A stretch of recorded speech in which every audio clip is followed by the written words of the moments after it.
C'est parti. Alors, depuis combien de temps êtes-vous dans ce métier? 35 ans. Ok. Qu'est-ce qui vous a donné envie de faire ce métier? Le hasard. Il n'y avait pas une envie particulière au départ. C'était en fait, j'avais un très bon copain au collège qui allait à l'horloge faire micromécanique et j'ai fait comme lui. Et on s'est retrouvés en section horlogère les deux parce qu'il n'y avait plus de place en micromécanique. Et là, il y a eu un déclic. J'ai vraiment accroché tout de suite et ça m'a plu. Ça m'a vraiment plu. Je ne connaissais pas du tout. J'ai pas été conseiller, j'ai pas eu de conseiller d'orientation. À cette époque-là, il y a 40 ans, il n'y avait pas de conseiller d'orientation. Ça existait.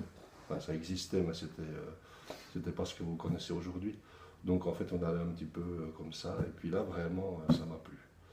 Et je n'ai jamais quitté le métier. Et ça vous plaît toujours? Ouais. Et je continuerai bien encore, même si la retraite s'approche, je ne suis pas prêt d'arrêter. C'est pas impossible que je continue un peu, puisque c'est un des métiers où on a cette possibilité, c'est que physiquement, c'est pas éprouvant. Donc on peut continuer au-delà de 60, 65 ans, je pense que voilà. Mais j'ai toujours autant de plaisir à aller au travail le matin. Donc ça, c'est ce que je souhaite à tout le monde, hein, quel que soit le métier, parce que c'est vrai que... Mais voilà, c'était en fait le hasard. Le hasard, une bonne étoile qui m'a... Parle fort. Est-ce que c'est un métier difficile? Non, il n'y a pas de métier difficile, je dirais. C'est pas un métier difficile, simplement, c'est comme tous les métiers. Moi, j'ai fait une formation à Julac, donc c'était l'école d'Orlo à l'époque, ce qu'on disait l'Orlo. C'était une formation sur 2 ans avec un BEP et un CAP. Le bac pro n'existait pas. Donc, à l'issue de la formation, après, on rentre en entreprise. Moi, je suis rentré chez Yema. Donc c'était en 77, j'avais 18 ans en fait, hein, puisque il n'y avait pas à cette époque-là de chômage.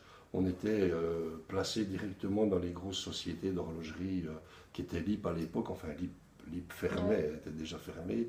Il restait Yema, Mati, Kelton. Et en fait on était placé directement en sortie d'examen. Moi j'ai pris quand même un mois de vacances, puis après on a démarré tout de suite.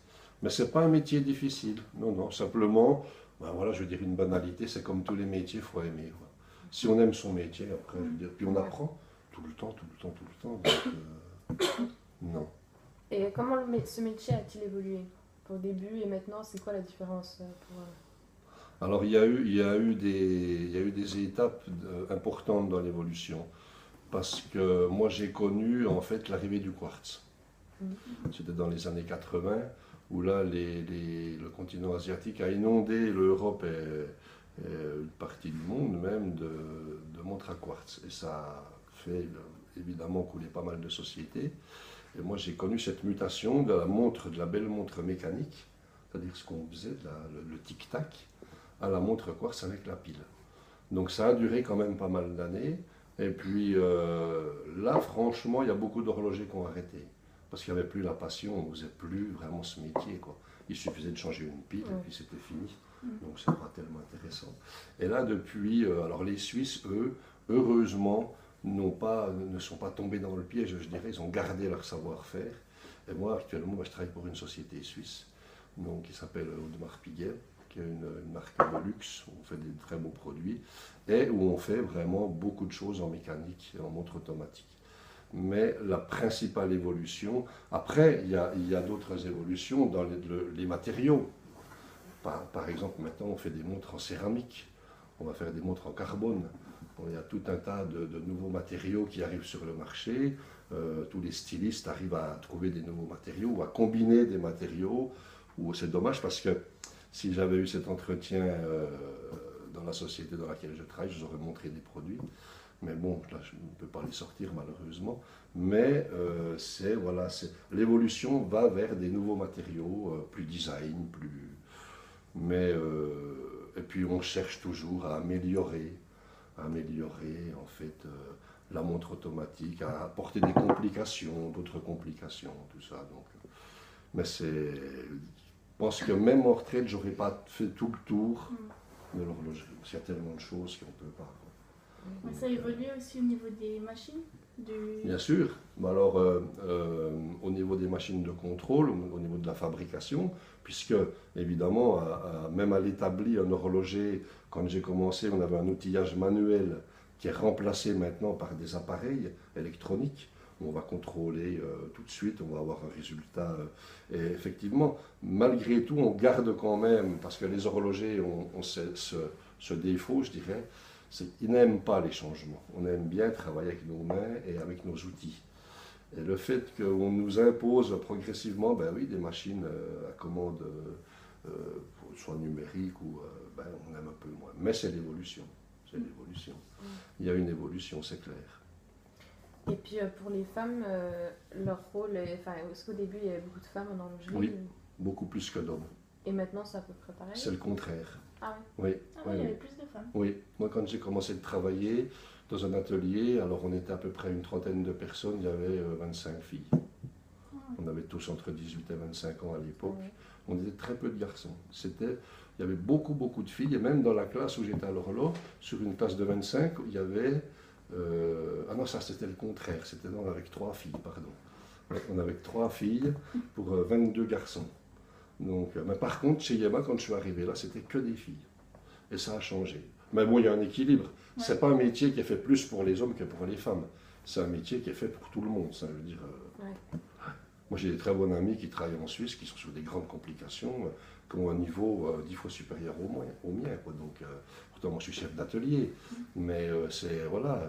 Non, il n'y a pas comme certains métiers. Là, non, c'est vraiment, il n'y a pas de. Tout le monde peut le pratiquer sans problème. Ouais. Les horaires. Ah, les horaires. Et quels étaient vos horaires de travail? Alors les horaires, actuellement on a des horaires souples. On travaille dans une société qui, au niveau des avantages sociaux, on va dire qu'on est relativement gâté. C'est-à-dire qu'en fait on a une plage horaire le matin, on a une plage horaire le midi et le soir. On doit faire 40 heures par semaine. On gère en fait notre temps.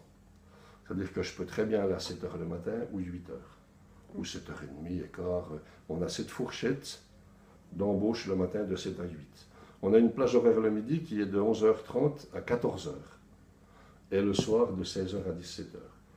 L'important, c'est que le vendredi soir, on a fait 40 heures. Peu importe si on a pris 2h30 le midi, si vous allez en course à Château-Farine, puisque je travaille au Parc Lafayette vers la piscine.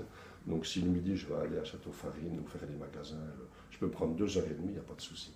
Donc ça, c'est un avantage qui n'est pas négligeable, surtout l'été. Parce que l'été, on prend tous à 7h, puis à 4h, on est tous dehors. Donc 4h l'été, on peut encore aller... Et puis au niveau des vacances Au niveau des vacances, ben, c'est comme la législation en vigueur, hein, c'est 5 semaines de congés payés. Donc comme tout le monde, je dirais comme la plupart des... donc on les prend quand on veut, avec 15 jours imposés, l'été, juillet, août. On ne ferme pas. Il y a un roulement, moi j'essaye en fait avec mon équipe d'équilibrer sur juillet-août. Bon, il y a toujours plus de gens qui prennent en août, mais bon, c'est pas gênant. Mais on ne ferme pas, mais je veux dire, voilà, il n'y a pas de contrainte ou d'obligation. Les gens ont 5 semaines à prendre, ils les prennent quand ils veulent. Pas un problème. Et donc, le salaire, votre salaire au départ, enfin une fourchette. Alors, mon salaire d'horloger, Ouais. puisque là maintenant je suis passé chef d'atelier, donc il a changé. On va dire un salaire d'horloger. Alors moi j'ai travaillé en Suisse.